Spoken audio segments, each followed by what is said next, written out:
মধ্যপ্রাচ্যের দুই চিরশত্রু ইরান ও ইসরায়েল এখন সরাসরি সংঘাতে জড়িয়ে পড়ার পথে। প্রশ্ন হলো, সামরিক সক্ষমতায় কে এগিয়ে? চলুন এই দুই দেশের শক্তি ও দুর্বলতাগুলো দেখে নেওয়া যাক। সৈন্য সংখ্যা, কে বেশি শক্তিশালী? সংখ্যায় ইরান অনেক এগিয়ে। যুক্তরাজ্য ভিত্তিক ইন্টারন্যাশনাল ইনস্টিটিউট ফর স্ট্র্যাটেজিক স্টাডিজের 2023 সালের প্রতিবেদন অনুযায়ী ইরানের সক্রিয় সৈন্য সংখ্যা 6,10,000।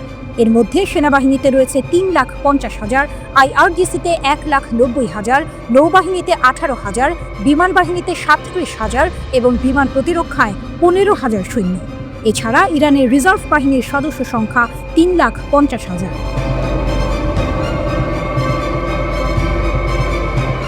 ইসরায়েলের 1,69,500 সক্রিয় সৈন্য রয়েছে। সেনাবাহিনীতে 1,26,000, নৌবাহিনীতে 9,500 এবং বিমান বাহিনীতে 34,000। ইসরায়েলের রিজার্ভ বাহিনীর সদস্য সংখ্যা 4,65,000। 18 ঊর্ধ্ব বয়সী অধিকাংশ নারী ও পুরুষের জন্য সামরিক কর্মকাণ্ডে অংশ নেওয়া বাধ্যতামূলক, তবে নির্দিষ্ট কিছু ছাড় আছে। সামরিক ব্যয়, কার বাজেট বেশি? সামরিক ব্যয়ের দিক থেকে ইসরায়েল ইরানকে ছাড়িয়ে গেছে। স্টকহোম ইন্টারন্যাশনাল পিস রিসার্চ ইনস্টিটিউটের 2024 সালের তথ্যমতে 2023 সালে ইসরায়েল সামরিক খাতে $27.5 বিলিয়ন ব্যয় করেছে, যা ইরানের $10.3 বিলিয়ন চেয়ে প্রায় 3 গুণ বেশি। ইসরায়েলের এই ব্যয় বৃদ্ধি মূলত গাজা যুদ্ধের কারণে হয়েছে।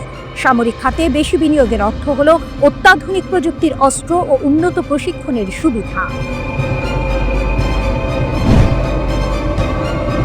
স্থলবাহিনী, ট্যাঙ্ক আর আর্টিলারিতে কে এগিয়ে? স্থলপথেও ইরান সংখ্যায় এগিয়ে। দ্য মিলিটারি ব্যালেন্স 2023 অনুসারে ইরানের 10,513টির বেশি যুদ্ধ ট্যাঙ্ক এবং 6,798টি আর্টিলারি গান রয়েছে। ইসরায়েলের কাছে প্রায় 400টি যুদ্ধ ট্যাঙ্ক এবং 530টি আর্টিলারি গান আছে। বিমান বাহিনী, আকাশের লড়াইয়ে কে সেরা? বিমান বাহিনীর সক্ষমতা ইসরায়েল তুলনামূলকভাবে বেশি আধুনিক এবং কার্যকর। যদিও ইরানের বিমান বাহিনীর কাছে 312টি যুদ্ধোপযোগী বিমান রয়েছে, ইসরায়েলের 345টি যুদ্ধোপযোগী বিমান এবং 43টি অ্যাটাক হেলিকপ্টার রয়েছে।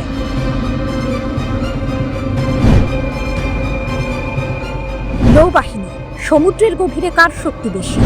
নৌবাহিনীর দিক থেকে ইরানের হাতে বেশি সংখ্যক জাহাজ রয়েছে। তাদের 17টি ট্যাকটিক্যাল সাবমেরিন এবং 68টি উপকূলীয় টহল ও যুদ্ধ জাহাজ রয়েছে।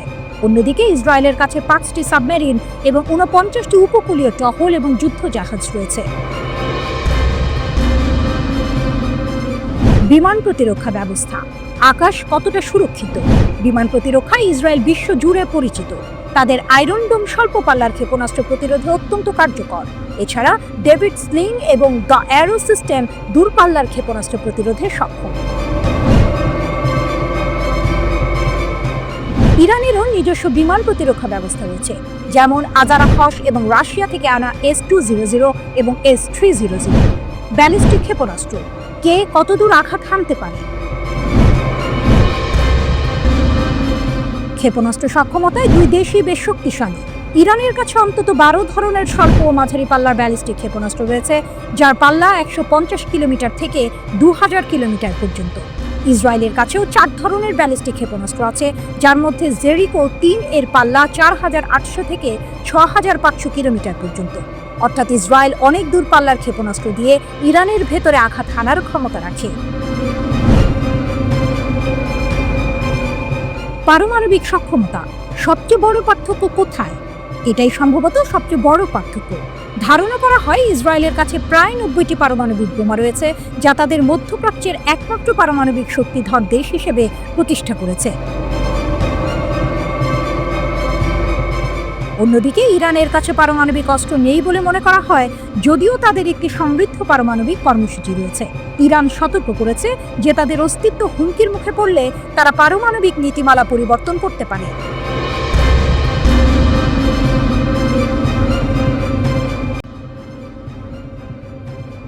আকাশে এখন শুধুই পাখি নয়, আরো কিছু উঠছে। আপনি ভাবছেন কি? বলছি, ইরানের আকাশ এখন স্রেফ পাখির দখলে নেই, সেখানে উঠছে নতুন প্রজন্মের ড্রোন। এ যেন প্রযুক্তির এক সূক্ষ্ম জাদু, যা ইরানকে বিশ্বের অন্যতম ড্রোন শক্তিতে পরিণত করেছে। আর আজ আমরা জানবো তাদের সবচেয়ে আধুনিক ও গোপন অস্ত্র VTOL ড্রোন নিয়ে। এটি ভবিষ্যতের যুদ্ধের মোড় ঘুরিয়ে দিতে প্রস্তুত। ড্রোন প্রযুক্তির বিপ্লব। বর্তমানে সামরিক শক্তিতে এক দারুণ বিপ্লব ঘটে গেছে। এখন আর বড় রানওয়ে, লঞ্চার বা বিশাল ট্রাকের প্রয়োজন নেই। ড্রোনগুলি এখন উলম্বভাবে অর্থাৎ ওপর নিচ ওঠানামা করতে পারে। এই VTOL বা vertical take off and landing ড্রোনগুলোই এখন সবচেয়ে জরুরি প্রযুক্তি। আর এই দৌড়ে ইরান বেশ এগিয়ে আছে। VTOL বা vertical take off and landing ড্রোনের সবচেয়ে বড় সুবিধা কি জানেন? এগুলো খুব কম জায়গা থেকে উঠতে আর নামতে পারে। পাহাড়ে, জনবহুল শহরে বা গভীর সমুদ্রে যে কোনো পরিবেশে এদের ব্যবহার সম্ভব। ইরানের নৌবাহিনী এই প্রযুক্তির সবচেয়ে বড় ব্যবহারকারী, কারণ তাদের বেশিরভাগ যুদ্ধ জাহাজে সাধারণ ড্রোনের মতো ওঠানামার জায়গা থাকে না। হোমা, রহস্যময় পাখির নামে এক শক্তিশালী ড্রোন। এই VTOL প্রযুক্তির এক দারুণ উদাহরণ হলো হোমা ড্রোন। এর নামকরণ করা হয়েছে ইরানীয় উপকথার এক রহস্যময় পাখির নামে। মূলত নজরদারি আর ইলেকট্রনিক যুদ্ধের জন্য এটি তৈরি করা হয়েছে। প্রথমবার 2022 সালে নৌবাহিনীর এক অভিযানে হোমাকে দেখা যায়। এরপর একের পর এক ড্রোন মহড়ায় এর ব্যবহার শুরু হয়। 2023 সালে একসঙ্গে 200টির মতো নতুন হোমা ড্রোন সেনাবাহিনীতে যুক্ত হয়। তবে হোমা কিন্তু একদিনে তৈরি হয়নি। এর পেছনের গল্পটা বেশ চমকপ্রদ। 2015 সালে যখন হোমা 1 এবং হোমা 2 তৈরি করা হচ্ছিল, তখন ইরান 2005 সালে তাদের ভূখণ্ডে বিধ্বস্ত হওয়া মার্কিন ড্রোন RQ শ্যাডো এর প্রযুক্তি ব্যবহার করে। সেখান থেকেই হোমার বিবর্তন শুরু, যার সর্বশেষ সংস্করণ এই VTOL ড্রোন। এই ড্রোনটির কিছু অবিশ্বাস্য বৈশিষ্ট্য রয়েছে। উইং স্প্যান 5.54 বর্গমিটার, খালি ওজন 120 কেজি, প্যালোড বহন ক্ষমতা 40 কেজি, সর্বোচ্চ টেক অফ ওজন 260 কেজি, গতি প্রতি ঘন্টায় 200 কিলোমিটার, মিশন সময় একটানা 10 থেকে 12 ঘন্টা, সর্বোচ্চ উচ্চতা 3600 মিটার। এই ড্রোন শুধু তথ্য সংগ্রহই করে না, যুদ্ধক্ষেত্রে ইলেকট্রনিক জ্যামিং এবং রাডার ফাঁকি দিয়েও কাজ করতে পারে। ভাবুন একবার, কি ভয়ঙ্কর ক্ষমতা! দিদেবান ও শাহিন 1 আরও কিছু মারাত্মক অস্ত্র। হোমার পাশাপাশি ইরান তৈরি করেছে দিদেবান নামের একটি হালকা VTOL ড্রোন। এটি মূলত সেনাবাহিনীর স্থলবাহিনীর জন্য তৈরি। এর প্রধান কাজ হলো নজরদারি ও লক্ষ্যবস্তু চিহ্নিত করা। দিদেবান দিনে ও রাতে কাজ করতে পারে, এমনকি স্বয়ংক্রিয়ভাবে একাধিক ড্রোনের সঙ্গে একসঙ্গে কাজ করার ক্ষমতাও রাখে। শত্রুর প্রতিরক্ষা ভেদ করে এটা একাই যথেষ্ট। আধুনিক ড্রোন যুদ্ধের আসল কৌশলী হলো একসঙ্গে বিভিন্ন এলাকা ঘিরে ফেলে শত্রুকে ঘায়েল করা। অন্যদিকে শাহিন 1 এবং ফ্যালকন 1 হলো FPV বা first person view kamikaze drone. এগুলো যুদ্ধক্ষেত্রে দ্রুত আঘাত হানতে এবং লক্ষ্যবস্তু ধ্বংস করতে তৈরি। এই ড্রোনগুলো এতটাই নিখুঁত যে অপারেটর সরাসরি নিয়ন্ত্রণ করে শত্রুর সামরিক স্থাপনা, গাড়ি বা কৌশলগত বাহিনীর উপর হামলা চালাতে পারে। আকারে ছোট হলেও এদের ধ্বংস ক্ষমতা অবিশ্বাস্য। নীরব বিপ্লবের খেলোয়াড় ইরান এই তিনটি ড্রোন হোমা, দিদেবান ও শাহিন 1 ইরানকে এমন এক জায়গায় নিয়ে গেছে যেখানে স্বল্প খরচে, দ্রুত সময়ে এবং কঠিন পরিবেশেও তারা শক্তিশালী সামরিক পদক্ষেপ নিতে পারছে। VTOL প্রযুক্তির এই অগ্রগতি শুধু মধ্যপ্রাচ্যে নয়, গোটা বিশ্বের ক্ষমতার ভারসাম্য বদলে দিচ্ছে। ভবিষ্যতের যুদ্ধ হবে আকাশের এই নীরব বাহিনী দিয়ে, যেখানে সেনার পায়ের আওয়াজ নয়, শোনা যাবে অদৃশ্য ড্রোনের গতি। আর ইরান সেই নীরব বিপ্লবের অন্যতম প্রধান খেলোয়াড়।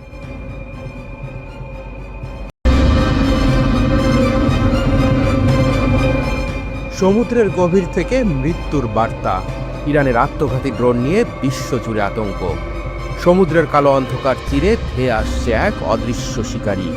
বাতাসে নয়, জমিনে নয়, আঘাত হানবে সরাসরি সমুদ্রের গভীর থেকে। ইরানের নতুন আত্মঘাতী ড্রোন এক লহমায় বদলে দিতে পারে আধুনিক যুদ্ধের হিসেব নিকেশ। একটি নতুন যুদ্ধের যুগ শুরু। বিশ্বের প্রথম পানির নিচে উৎক্ষেপিত আত্মঘাতী ড্রোন উন্মোচন করে ইরান নতুন এক সামরিক অধ্যায়ের সূচনা করল। এই ড্রোন অদৃশ্য শিকারীর মতো টার্গেটের দিকে এগিয়ে যাবে। পর মুহূর্তেই ভয়াবহ বিস্ফোরণে ছিন্ন ভিন্ন করবে শত্রুর শক্তি। পারস্য উপসাগর থেকে বিশ্বের মহাসমুদ্রে ছড়িয়ে পড়তে পারে এর ভয়াল ছায়া। সাগরের গহীনে ইরানের নতুন মহাশক্তি। এই ড্রোন পানির নিচে লুকিয়ে থেকে শত্রুদের জন্য অনিবার্য মৃত্যুর ফাঁদ তৈরি করতে সক্ষম। প্রচলিত সামুদ্রিক ড্রোনগুলোর মতো এটি পৃষ্ঠে নয়, বরং গভীর থেকে অতর্কিত হামলা চালাবে।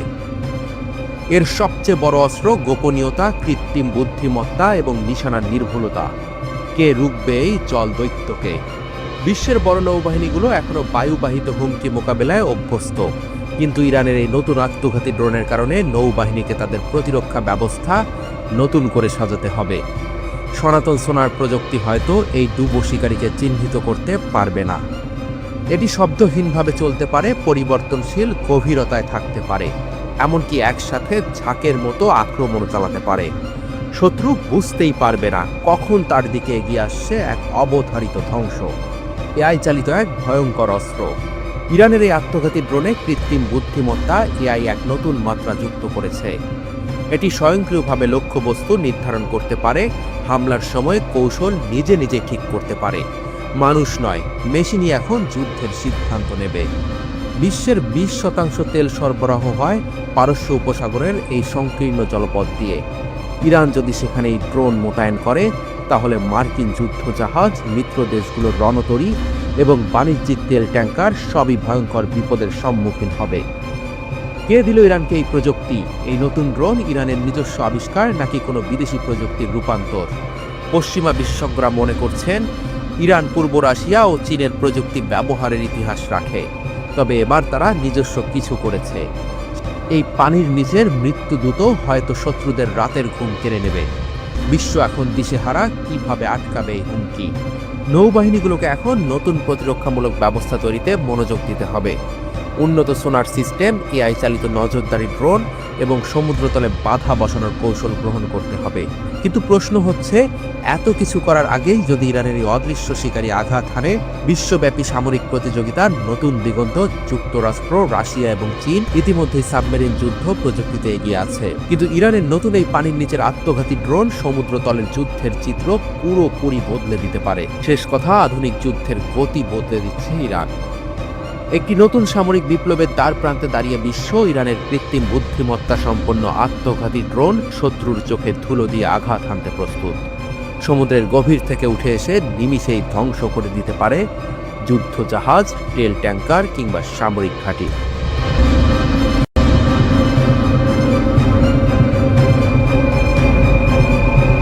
মার্কিন যুক্তরাষ্ট্রের পরাজয়ের ঘণ্টাধ্বনি, ইলন মাস্কের হুঁশিয়ারিতে উত্তাল বিশ্ব। ওয়াশিংটনের আকাশে যেন বজ্রের গর্জন। ইলন মাস্কের মরণ হুঁশিয়ারি যেন ভবিষ্যতের যুদ্ধক্ষেত্রের দিকেই ইঙ্গিত করছে।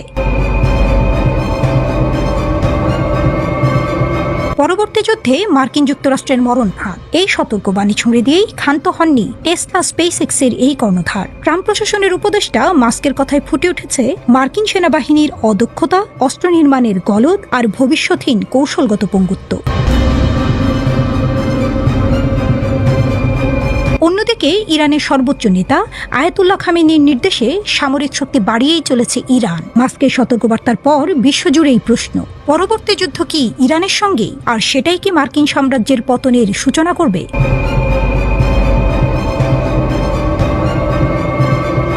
ট্রাম্পের অধীনে ডিপার্টমেন্ট অফ গভর্নমেন্ট এফিসিয়েন্সির প্রধান পদে নিয়োগপ্রাপ্ত মাস্ক নিজের এক্স পেজে বিশ্বের সবচেয়ে বড় বাজেটের সেনাবাহিনীকে অদক্ষ ও অযোগ্য বলে উল্লেখ করেছেন। মাস্কের ভয়ঙ্কর ভবিষ্যৎবাণী, ড্রোন এআই হবে আমেরিকার কফিনের শেষ পেরেক।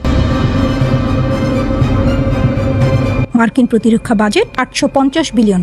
মাস্কের মতে এ শুধু অর্থের আগুনে পুড়ছে কাঁচা লোহা। এক্স প্ল্যাটফর্মে তিনি ঝাঁপিয়ে পড়েছেন পেন্টাগনের গলদ উন্মোচনে। তিনি জানিয়েছেন, গতকালের যুদ্ধের অস্ত্রে আজকের রণকৌশল চলে না, ইউক্রেনই তার প্রমাণ। ড্রোন যোগে মানব সেবার মৃত্যু ঘণ্টা বাজছে। ইরানের ড্রোন স্রোতের কাছে মার্কিন F-35 স্টেলথ যুদ্ধবিমান কি টিকতে পারবে? আর এআই চালিত অস্ত্র? মাস্ক সতর্ক করেছেন টার্মিনেটর পরিস্থিতির। মাস্ক লিখেছেন, যদি সামরিক বাহিনীকে তাৎক্ষণিক এবং নাটকীয় পরিবর্তন করা না হয়, তাহলে আমেরিকা পরবর্তী যুদ্ধে খুব খারাপভাবে হেরে যাবে। যুক্তরাষ্ট্র থেকে ইরান, আয়াতুল্লাহ খামেনির নির্দেশনায় ইরান যেন নতুন করে জেগে উঠেছে। তিনি মার্কিন হুমকিকে উড়িয়ে দিয়েছেন বজ্রকণ্ঠে। আমেরিকা মুখে ফেনা তুললেই ইরানের ক্ষেপণাস্ত্রের মুখে পড়বে। 2015 সালের পারমাণবিক চুক্তি ভেঙে ট্রাম্প যেভাবে বিশ্বাসঘাতকতা করেছেন, তার জবাব ইরান কি দেবে স্টেলথ ড্রোনে, হাইপারসনিক মিসাইলে? বিশেষজ্ঞরা ধারণা করছেন, ইরানের পরমাণু কর্মসূচি এখন চীনের টেকনোলজি ও রাশিয়ার সামরিক পরামর্শে বহুগুণ শক্তিশালী। গোপনে তৈরি হচ্ছে শাহাব 6, 4500 কিলোমিটার পাল্লার এই ক্ষেপণাস্ত্র। যা ইউরোপ থেকে ইসরায়েল সব টার্গেট ধ্বংসে সক্ষম। Geopolitical chess game Moscow, Beijing, তেহরানও এখন মানচিত্রের ত্রিভুজ। রাশিয়ার X-500 মিসাইল ডিফেন্স, চীনের ড্রোন স্যাটেলাইট নেটওয়ার্ক সবই এখন ইরানের হাতে। ক্যাসপিয়ান সাগরে যৌথ নৌমহড়া চালিয়েছে 3 মিত্র। পেন্টাগনের গোয়েন্দা রিপোর্টে ধরা পড়েছে ইরানের বিপ্লবী গার্ডের হাতে এখন 2000+ সুইসাইড ড্রোন রয়েছে, যা ইউক্রেনীয় মডেলের চেয়েও ধ্বংসাত্মক। বিশ্লেষকরা সতর্ক করছেন, ইরান আমেরিকা যুদ্ধ মানেই বিশ্বযুদ্ধ, কারণ রাশিয়ার কালিপ্রো মিসাইল ও চীনের সাইলো ড্রোন তখন টাইপরাইটারের মতো ক্লিক করবে ওয়াশিংটনের বিরুদ্ধে। চিত্রটা এখন এমন, মাস্ক যেন টাইটানিকের ডেক থেকে চিৎকার করছেন, হিমশৈল সোজা সামনে, অথচ ক্যাপ্টেন ট্রাম্প বাজিয়ে চলেছেন মার্কিন অজেয়তার সুর। কিন্তু বাস্তবতা কি? 2003 সালের ইরাক আক্রমণে মার্কিনরা 30 দিনে বাগদাদ দখল করেছিল। আজ ইরানের সামনে দাঁড়ালে পরিস্থিতি ভিন্ন। ইতিহাস সাক্ষী, প্রতিটি সুপার পাওয়ারের পতন শুরু হয়েছিল অদূরদর্শিতায়। রোমান সাম্রাজ্য থেকে ব্রিটিশ ঔপনিবেশিকতা সবই ধসে পড়েছে আত্মতুষ্টিতে। মাস্কের সতর্কবার্তা কি ট্রাম্প কানে নেবেন, নাকি টুইটার যুদ্ধে ব্যস্ত মার্কিন নীতি নির্ধারকরা দেখতেই পাবেন না? ইরানের ড্রোন স্রোতকে রচনা করবে ওয়াশিংটনের পতন। তবে একথা স্পষ্ট, পাশার দান এখন ইরানের হাতে, রুশ চীনা ছায়ায়। আমেরিকা কি যুদ্ধ ছাড়া থাকতে পারে না? একটি দেশ যার পুরো ইতিহাস জুড়েই যুদ্ধ। 248 বছরের মধ্যে 232 বছর আমেরিকা সরাসরি যুদ্ধে লিপ্ত। শুধু 6% সময় তারা ছিল শান্তিতে। কেন? এটা কি কাকতালীয় নাকি পরিকল্পিত? গণতন্ত্র রক্ষার নামে যুদ্ধ, স্বাধীনতা ছড়ানোর নামে আগ্রাসন, নাকি এর পেছনে রয়েছে বিশাল এক অর্থনৈতিক চক্র, অস্ত্র ব্যবসা, তেল দখল, রাজনৈতিক আধিপত্য? বিশ্বজুড়ে আমেরিকার সামরিক অভিযান ও গোপন অভ্যুত্থানের চাঞ্চল্যকর বিশ্লেষণ। মার্কিন প্রেসিডেন্ট জিমি কার্টার ট্রাম্পের সাথে এক ফোন আলাপে বলেছেন, আমেরিকা বিশ্বের সবচেয়ে যুদ্ধপ্রেমী দেশ।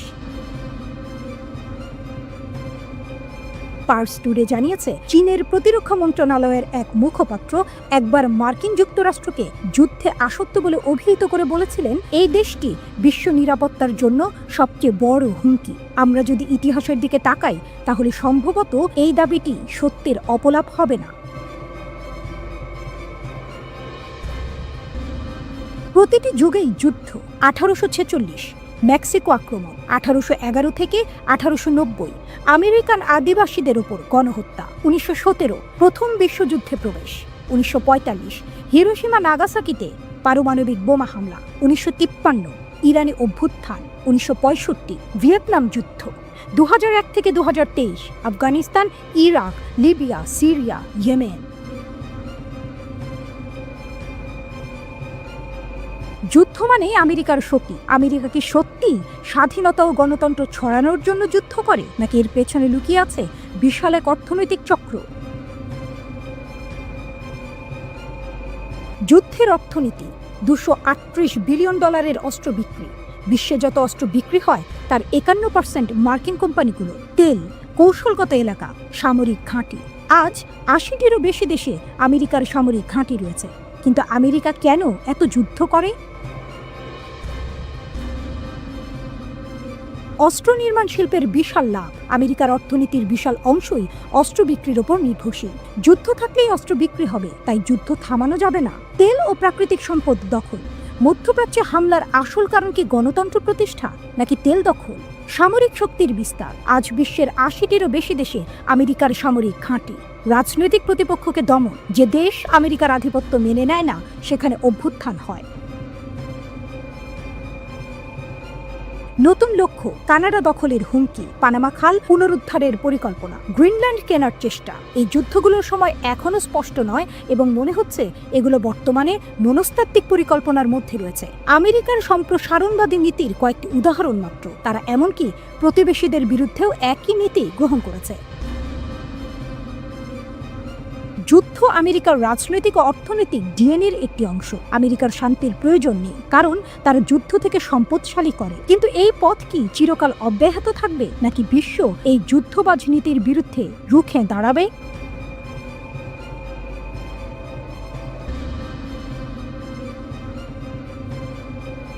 বিশ্বের সবচেয়ে ভয়ঙ্কর কনভয়, পারমাণবিক অস্ত্র পরিবহনের চাঞ্চল্যকর রহস্য।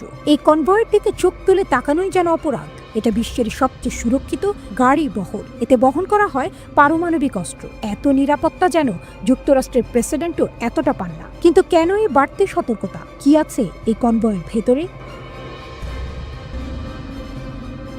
কেন এটাকে এতটা গোপন রাখা হয়? আজকে জানবো যুক্তরাষ্ট্রের নিউক্লিয়ার ট্রান্সপোর্ট কনভয়ের ভয়ঙ্কর গোপন তথ্য। এই কনভয়ের একটাই কাজ, বিশ্বের সবচেয়ে বিধ্বংসী অস্ত্রকে এক জায়গা থেকে অন্য জায়গায় নিয়ে যাওয়া। কিন্তু যদি কেউ এই কনভয়ের উপর হামলা করে তাহলে কি হবে? পারমাণবিক অস্ত্র ভুল মানুষের হাতে চলে যেতে পারে, সমগ্র বিশ্ব ভয়াবহ বিপদের মুখে পড়তে পারে। এ কারণেই এই কনভয়কে পৃথিবীর সবচেয়ে নিরাপদ কনভয় বলা হয়। কোথায় রাখা হয় পারমাণবিক অস্ত্র? বিশ্বে 12,515টি পারমাণবিক অস্ত্র রয়েছে। এর 41% রয়েছে যুক্তরাষ্ট্রের দখলে। সক্রিয় পারমাণবিক অস্ত্র রাখা হয় বিমান বাহিনীর ঘাঁটিতে, নৌবাহিনীর যুদ্ধজাহাজে, ভয়ঙ্কর সাবমেরিনের গভীরে। কিন্তু বাকি হাজার হাজার নিউক্লিয়ার অস্ত্র সংরক্ষণ করে রাখা হয় মার্কিন মাটিতে। এগুলো ছড়িয়ে রাখা হয় নির্দিষ্ট জায়গায়, কঠোর গোপনীয়তায়। কেন? যেন শত্রুপক্ষ হামলা চালিয়ে একবারেই সব ধ্বংস করতে না পারে। কিন্তু পারমাণবিক অস্ত্র স্থানান্তর করতে হয় কেন? বড় এক প্রশ্ন। উত্তর, রক্ষণাবেক্ষণের জন্য। এই ভয়ঙ্কর অস্ত্র ব্যবহারের জন্য নয়, বরং নিরাপদে রাখার জন্য নিয়মিত পরীক্ষা করা হয়। পারমাণবিক অস্ত্রের মেশিনের যান্ত্রিক অংশে মরিচা ধরে যেতে পারে। ভেতরের ইউরেনিয়াম ও প্লুটোনিয়াম পরীক্ষা করা জরুরি। এই কাজ করতে পারমাণবিক অস্ত্রকে কেন্দ্রীয় কোনো ল্যাবে নিয়ে যাওয়া হয়। আর তখনই শুরু হয় বিশ্বের সবচেয়ে গোপন মিশন। নিরাপত্তার অবিশ্বাস্য ব্যবস্থা। যুক্তরাষ্ট্রে পারমাণবিক অস্ত্র রক্ষার জন্য আলাদা একটি সংস্থা আছে, national nuclear security administration, NNSA। কিন্তু সবচেয়ে বড় চ্যালেঞ্জ হয় যখন এই অস্ত্রগুলো রাস্তায় বের করা হয়। এখন প্রশ্ন, কিভাবে এই মারাত্মক অস্ত্র পরিবহন করা হয়? এই কনভয় সাধারণ রাস্তায় চলে, কিন্তু কেউ বুঝতেও পারে না। কনভয়ের আগে পেছনে থাকে পুলিশের গাড়ি, মাঝখানে থাকে সিক্রেট ট্রাক যা পারমাণবিক অস্ত্র বহন করে, চারদিকে সশস্ত্র সামরিক যান। এই সামরিক যানগুলো বুলেট প্রুফের চেয়েও শক্তিশালী। এগুলোকে বলা হয় বিয়ার ক্যাপ্ট, সুরক্ষার স্তর। প্রতিটি গাড়িতে থাকে 4 থেকে 6 জন ফেডারেল এজেন্ট। এরা সবাই সুপার ট্রেন্ড কমান্ডো। সাথে সাথে লাখ লাখ রাউন্ড গুলি। যদি কেউ আক্রমণ করে, সাথে সাথে পাল্টা আঘাত করবে এজেন্টরা। প্রয়োজনে আসবে ব্যাকআপ ফোর্স। অভেদ্য ট্রাক, যে ট্রাকে পারমাণবিক অস্ত্র বহন করা হয় তা বিশেষ ধরনের স্টিল দিয়ে তৈরি। এটাকে কোনো বিশেষ যন্ত্র দিয়ে কাটা যায় না, ড্রিল মেশিনেও এই বডির উপর কাজ করে না। দুর্ঘটনা হলেও ট্রাকের গঠন ভাঙবে না। এভাবেই বিশ্বের সবচেয়ে ভয়ঙ্কর অস্ত্র নিরাপদে এক জায়গা থেকে আরেক জায়গায় পৌঁছে দেওয়া হয়।